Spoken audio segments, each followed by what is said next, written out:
right, Tucker, thanks so much. Well, the numbers, they are staggering. Close to 50,000 of our nation's veterans are homeless, and an estimated 2.5 million children in America experienced homelessness in 2013. That's why our next guest and other federal law enforcement officers say the president should scrap a plan to bring in 10,000 Syrian refugees to America and focus on those who need our help right here in the United States. John Adler is the president of the Federal Law Enforcement Officers Foundation and joins us now. Good morning. Thanks for being with us. Good morning. So you're on a campaign for this because you say that the president's priorities seem to be misplaced. Why? That's correct. In America, Americans have to come first. When we consider spending taxpayer dollars, we have to consider first, where is the greatest priority? If I have 48,000 American veterans homeless on the streets, that's my priority. Now, we're aware that a bill was funded, a substantial bill to fund the VA. The problem is the VA has shown itself to be a failed bureaucracy. So with winter rolling in, how do we consider allocating funds for refugees, irrespective of where they come from, when we have veterans on the street homeless? So what do you propose should be done?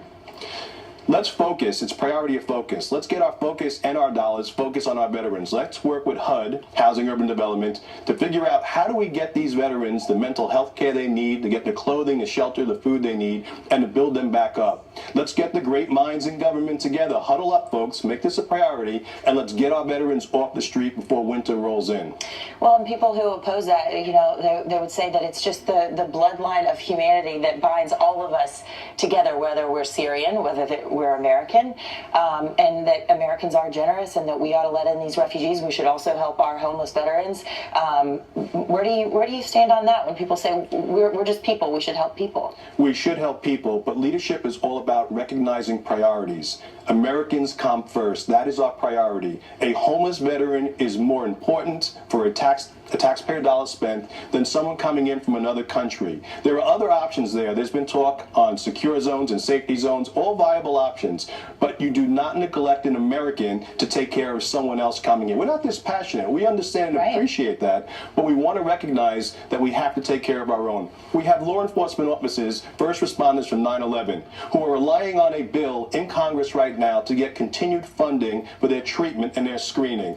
H.R. 1786 is going to expire. The 9/11 bill is going to expire. So how do we deprioritize funding for 9/11 first responders and we focus instead on refugees? Now, I understand if I see a woman and a 3-year-old, it breaks my heart.